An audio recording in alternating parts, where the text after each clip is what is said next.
Cet exercice sur la troisième loi de Newton, l'idée donc c'était dans un premier temps de représenter toutes les forces qui agissaient sur l'homme qui pousse un bloc, et puis dans un deuxième temps donc de représenter toutes les forces qui agissent sur le bloc justement. Alors ça c'est quelque chose qu'on a déjà fait auparavant. Ici j'ai reproduit le schéma avec, bon, malheureusement j'ai pas d'imprimante couleur donc il n'y a pas les couleurs qui ressortent sur ce schéma.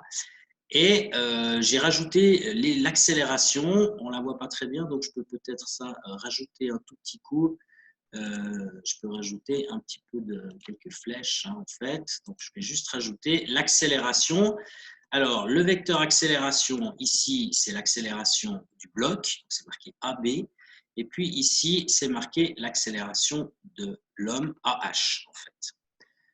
Le truc, comme on l'avait dit, c'est que les deux accélérations sont identiques en fait, hein, vraiment identiques. Il n'y a même pas une poulie qui vient dévier le sens et la direction de l'accélération. Il s'agit effectivement ici d'exactement le même vecteur et c'est l'objet du texte que j'ai marqué, que j'ai écrit juste à côté ici.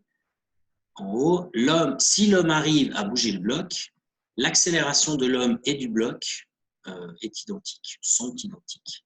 Donc on écrira dans les calculs une seule accélération, l'accélération de l'homme et du bloc, c'est la même, donc on écrira A tout court. Première remarque. Alors, ensuite, l'idée dans cet exercice, donc je vous rappelle le but, c'est justement de déterminer une condition pour que l'homme arrive à faire bouger ce bloc. Et on avait vu la condition, en réalité, on connaît déjà la réponse puisqu'on a déjà étudié ce problème. Il faut que l'adhérence que le sol exerce sur l'homme soit supérieure à la force de frottement que le sol exerce sur le bloc. On avait vu ça de manière un peu qualitative, hein, avec les doigts, comme on dit, dans un autre corrigé. Et puis donc maintenant, on va voir par calcul comment on peut arriver à ce genre de conclusion, à cette conclusion, qui est donc évidemment la même conclusion. Alors pour arriver à ces conclusions, il faut dissocier le système, donc l'homme d'une part, et puis le bloc de l'autre. On va séparer en fait l'ensemble, le système homme-bloc en deux sous-systèmes, on va dire, un qui est l'homme et un qui est le bloc. Et donc, c'est pour ça que je vous avais demandé de penser, de déterminer toutes les forces qui agissaient sur l'homme d'une part et sur le bloc de l'autre, parce qu'en réalité, ce qu'on va faire après, c'est qu'on va écrire la deuxième loi de Newton sur chacun des deux sous-systèmes, à savoir l'homme et le bloc de manière séparée. Parce qu'en réalité, la deuxième loi de Newton, elle dit que la somme des forces extérieures qui agissent sur un corps, un objet, un système, est égale à la masse de ce système fois son accélération. Donc on va pouvoir obtenir deux équations, deux lois de Newton appliquées une fois à l'homme, une fois au bloc. Et l'idée après, c'est de les combiner en fait de manière à obtenir la fameuse condition cherchée sur l'accélération, sur l'existence d'une accélération. Alors, je descends un petit peu ici et je prends d'abord donc en vert. Ah ben non, c'est du rouge. Bon, ben ça ira aussi. En rouge, l'homme. J'écris donc la deuxième loi de Newton sur l'homme. Il y a quatre forces qu'on a identifiées. Il y a son poids, il y a la force de soutien, il y a la force que le bloc exerce sur l'homme, qui est en fait une force de réaction, qui rentre dans la main de l'homme. Et puis, il reste encore la force d'adhérence, de frottement, on va dire, que le sol exerce sur l'homme. Ça, c'est la somme des quatre forces. Et ça doit être égal à la masse de l'homme fois son accélération. Alors, une fois qu'on a écrit cette équation vectorielle, eh bien, on projette tout ça sur un système d'axes. Alors, les axes choisis, évidemment, là on voit toutes les forces, toutes les accélérations sont ou horizontales ou verticales. Donc, c'est bien légitime de choisir un axe horizontal que j'appelle X et un axe vertical que j'appelle Y. Et donc, maintenant, ce que je fais, c'est que je projette sur ces deux axes les équations, la loi de Newton. Hein, donc, ici, sur l'axe X, le poids est nul puisqu'il est vertical, la force de soutien est verticale aussi, donc ça donne 0. La force de réaction que le bloc exerce sur l'homme par rapport à l'axe X, elle est négative, hein, elle va dans l'autre sens que X, donc moins la force PH. Par contre, la force d'adhérence sur le sol, elle est positive, donc plus FSH. L'accélération, elle est aussi positive puisqu'elle va dans le même sens que l'axe X, donc MH, masse de l'homme, fois l'accélération de l'homme. Alors ici, je nettoie un peu tout ça, j'enlève les zéros et je mets que l'accélération, vu que c'est la même pour l'homme que pour le bloc, je mets A tout court et donc il reste cette équation-là que je numérote comme étant la 2 puisqu'elle va m'être utile pour la suite. Sur Y, c'est pas très intéressant, je l'ai écrite quand même, mais ça ne sert à rien. En fait, pardon, je voulais faire en une autre couleur pour différencier. Sur Y, je vais faire ça en vert, voilà. Vous avez le poids qui est négatif, puisque Y pointe contre en haut et le poids toujours contre en bas. Le soutien qui, lui, est positif. Et puis, donc, tout le reste est horizontal. Hein. Les deux forces, celle de réaction du bloc et celle d'adhérence au sol, sont des forces horizontales. Donc 0 sur Y, et puis l'accélération, elle aussi, est horizontale, donc sa composante sur Y est nulle, donc la somme des deux est égale à 0, ça veut dire en d'autres termes que le soutien et le poids ici se compensent. Alors, ensuite, on fait le même travail, mais sur le bloc. Donc sur le bloc, je ne vous remets pas le schéma parce que vous l'avez sous les yeux, hein, donc vous pouvez voir ça. Eh bien, sur le bloc, on a le poids du bloc, le soutien, la force que le bloc subit de la part de l'homme qui est en train de le pousser, et puis la force de frottement avec le sol. Donc la somme de ces quatre forces est égale à la masse du bloc fois l'accélération du bloc. Ça, c'est l'équation vectorielle, la deuxième loi de Newton. Comme tout à l'heure, on cherche les composantes de ces vecteurs sur l'axe horizontal qui est l'axe X. Le poids est vertical, donc c'est nul. Le soutien est vertical, c'est nul aussi. L'homme qui pousse le bloc, il pousse dans le sens de X, donc positif. Et par contre, la force de frottement avec le sol, elle va à l'encontre du mouvement, s'il y a mouvement bien sûr, et donc négative. Tout ça est égal à la masse du bloc fois son accélération. L'accélération, elle est dans le sens de X, donc positive aussi. On enlève les zéros, on nettoie tout ça, on met que AB est égal à A puisqu'il n'y a qu'une seule accélération, encore une fois, et on obtient cette équation-là. Sur Y, on obtient, comme tout à l'heure, rien de bien intéressant. Le poids est négatif, le soutien positif, parce que le poids va vers le bas, le soutien vers le haut. Tout le reste est nul. L'accélération aussi, il n'y a pas d'accélération verticale. Donc, pour le bloc, on obtient la même conclusion, à savoir que le soutien et le poids se compensent. Donc, les deux équations qui nous intéressent ici sont les équations que j'ai numérotées, c'est-à-dire celle d'en haut, là, ici, la 2, et la 3 ici.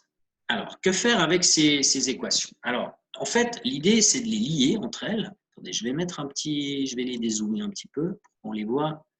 Les deux ici. Voilà, très bien. Donc, il s'agit de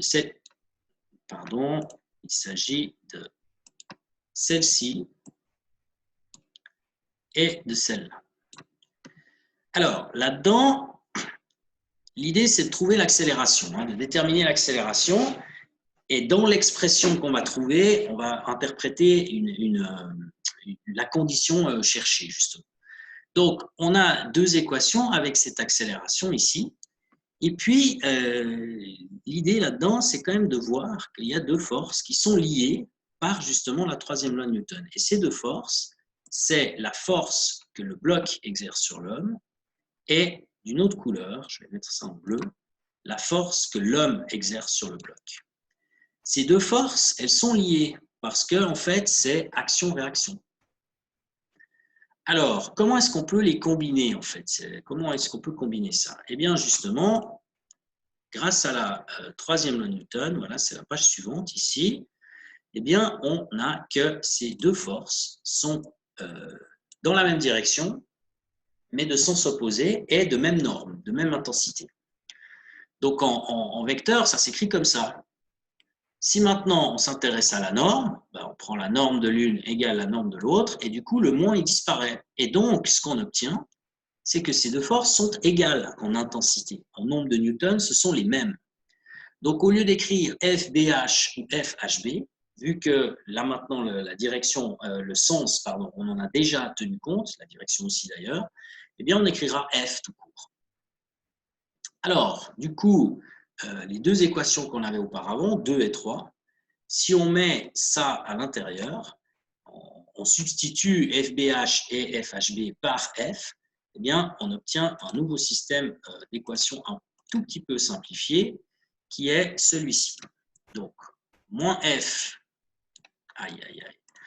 moins F plus la force de frottement, d'adhérence que le sol exerce sur l'homme égale la masse de l'homme fois A.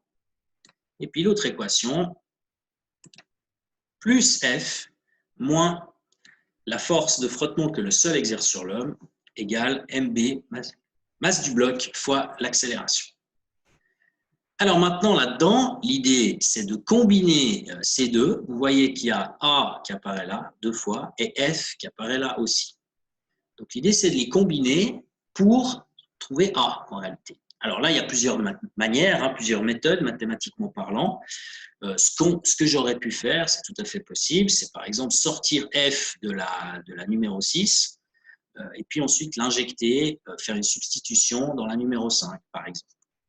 J'ai choisi de faire quelque chose d'un petit peu différent, mais libre à vous. De toute façon, du point de vue des calculs, c'est tout le temps là, on arrivera au même résultat. C'est ce que j'ai voulu faire ici, je vais prendre du vert en fait, c'est que comme il y a moins F ici et plus F ici, j'ai décidé d'additionner les deux équations et donc d'avoir l'addition des deux membres de gauche à gauche de l'égalité et l'addition des deux membres de droite à droite de l'égalité. On a le droit de faire ça. Donc, j'additionne, c'est un petit peu le chelina ici, donc j'additionne ça avec ça, d'une part, et ça doit être égal à l'addition de ça avec ça. C'est ce que j'ai ici. Alors, si je change un tout petit peu les couleurs, hop, hop. Donc, j'additionne le vert avec, on va mettre du rouge, voilà. Donc, j'additionne le vert avec le rouge à gauche. Donc, j'ai ici le vert moins F plus F de S sur H, plus le rouge, qui est là en bas, qui est ici. Donc ça, c'est la somme des membres de gauche, doit être égale à la somme des membres de droite. Donc on retrouve ici MBA, et puis ici, on retrouve MHA. Alors maintenant qu'on a ça, on voit tout de suite, le moins F et le plus F vont se simplifier, donc il n'y aura plus de F, et donc il ne restera que du A. Après, il suffit de résoudre ça pour trouver A. Alors, c'est ce qui a été fait ici. Donc, je monte un petit peu le truc. Les deux F se simplifient, donc moins F ici tombe avec le plus F ici. Quand j'enlève les parenthèses, il me reste ce F S sur H moins F S sur B, c'est ce qu'on a ici. Et puis, de l'autre côté, on additionne les deux membres. Si je mets en évidence A, puisqu'il apparaît dans les deux membres, j'obtiens ceci. Et donc, finalement, en divisant par la somme des masses, j'obtiens le résultat final qui nous intéresse. Et ce résultat, c'est celui qui est dans cet encadré ici. Alors, je pense que du point de vue des calculs, ce n'est pas trop compliqué. C'est des choses qu'on a tout à fait dans la veine de ce qu'on a déjà pu faire. Et donc, on a cette expression. Alors, une fois qu'on a cette expression, que faire en fait avec ça? Eh bien, il s'agit d'interpréter que veut dire ce résultat en réalité ici. Eh bien, là, on réfléchit à finalement ce qu'on cherchait dès le départ. Nous, on cherchait dès le départ, voilà, une condition pour que l'homme arrive à pousser le bloc, c'est-à-dire arrive à le faire bouger. Alors, pour qu'il arrive à le faire bouger, s'il arrive à le faire bouger, ça veut dire que le bloc et l'homme, en fait, aussi, vont passer d'une vitesse nulle, arrêtée, à une vitesse non nulle. Donc, il va y avoir une accélération. Donc, si, en fait, il arrive à le faire bouger, l'accélération doit être plus grande que 0. C'est ça la condition. Alors, mais c'est bon, là. Quand est-ce que l'accélération est plus grande que 0? Eh bien, pour que l'accélération soit plus grande que 0, il faut que le terme au numérateur soit positif. Au dénominateur, la somme des masses, ça ne peut que être positif, parce que les masses sont forcément plus grandes que 0. Comme on les additionne entre elles, on a obligatoirement un terme positif en bas. Donc, le seul moyen pour que l'accélération soit plus grande que 0, c'est que ce terme en haut soit positif. Il faut donc que ce terme-là, cette force, soit plus grande que celle-ci. Et donc, il faut que F, la force que le sol exerce sur l'homme, soit supérieure à la force que le sol exerce sur le bloc. Et la force que le sol exerce sur l'homme, qu'est-ce que c'est? C'est la force de frottement que le sol exerce sur les semelles de l'homme, donc c'est en fait son adhérence au sol. Eh bien, son adhérence, elle doit être donc plus grande que la force de frottement que le sol exerce sur le bloc. Et c'est donc ce qu'on avait obtenu comme résultat par réflexion, en fait, l'autre jour, mardi passé. Là, on l'obtient en faisant des calculs véritables. Alors, j'ai écrit ces conclusions à la page suivante que vous avez. Alors, je les lis avec vous. Pour que l'homme arrive à faire bouger le bloc, c'est-à-dire à le faire accélérer, il faut que la force FSH que le sol exerce sur l'homme, qui est en fait donc son adhérence, soit plus grande que la force FSB, qui est la force de frottement que le sol exerce sur le bloc. Ça, c'est exactement ce que je viens de vous dire. En définitive, tout n'est qu'une question de frottement, d'adhérence avec le sol. Il n'y a que ça qui compte, en fait, ici. C'est pas, la question, ce n'est pas de savoir... il ne s'agit pas de pousser fort, en fait. Il faut surtout avoir une bonne adhérence. Et d'ailleurs, si on remplace le bloc par un chariot à roulettes, par exemple dans un supermarché, on prend un chariot avec des roulettes. Eh bien, qu'est-ce qui se passe? Si on met des roulettes, la force que le sol exerce sur les roulettes, donc la force de frottement en fait, du sol sur le bloc, c'est plus un bloc, là ici c'est un chariot, eh ben, elle est quasiment inexistante, puisque justement il y a des roulettes, ça ne frotte plus avec le sol. Donc c'est la raison pour laquelle il est facile de faire bouger un chariot, parce que nous, avec des chaussures, mais même sans chaussures, on a une bonne adhérence au sol, tandis que justement le chariot à roulettes, avec il a des roulettes, il n'a plus cette adhérence, donc on arrive facilement à obtenir la condition qu'on avait à la page précédente, qui est donc celle qui est encadrée là en bas, celle-là.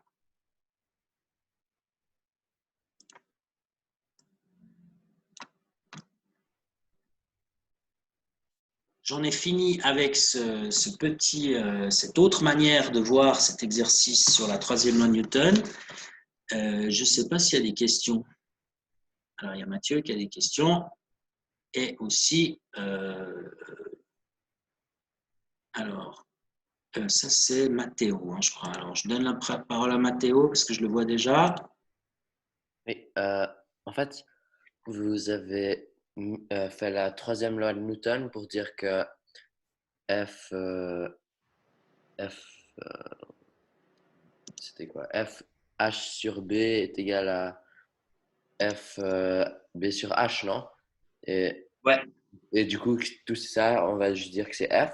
Mais est-ce qu'on aurait pu faire ça avant d'utiliser la deuxième loi de Newton ou pas? Oui. Ok.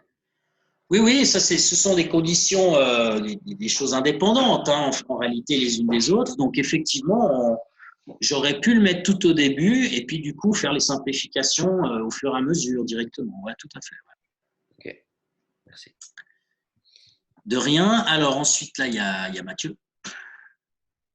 J'avais juste deux questions. En fait, Mhm. il y a aussi des forces de frottement avec le sol sur l'homme ou pas? Bah oui, on en a tenu compte. Oui, mais je veux dire, c'est la même chose euh, que les forces qui lui permettent de pousser le bloc, oui. Ou... Écoutez, là, je vais vous montrer le schéma encore une fois, hein, ici, là, et je vais la dessiner, cette force de frottement. C'est celle-ci. Mais elle va pas dans l'autre direction, normalement, la force de frottement. Non, parce que le pied, si vous voulez, la force de frottement, elle va dans le sens contraire de la vitesse. Alors effectivement, l'homme, il a une vitesse vers l'avant, donc vous avez tendance à vous dire, ouais, elle va vers l'arrière. Mais en fait, ici, c'est quoi? C'est la vitesse du pied, et le pied, il va vers l'arrière. Parce qu'en fait, quand vous marchez, vous poussez le sol en direction de l'arrière. Vous Mhm. frottez le sol en arrière. Donc, le sol, il vous frotte vers l'avant. Ah, ok, oui. C'est ça. Hein. Après, les frottements qui auraient lieu ici vers l'arrière, ce serait des frottements de l'air. Mais bon, quand vous poussez un bloc comme ça, les frottements de l'air, ils sont quasiment inexistants. Hein. C'est comme quand vous marchez dans la rue ou même quand vous courez. Les frottements de l'air, ils n'ont pas une énorme influence sur vous. Oui. Et aussi, est-ce que, en fait, le plus l'homme va exercer de la force sur le bloc, le plus il aura euh, de l'adhérence au sol ou pas?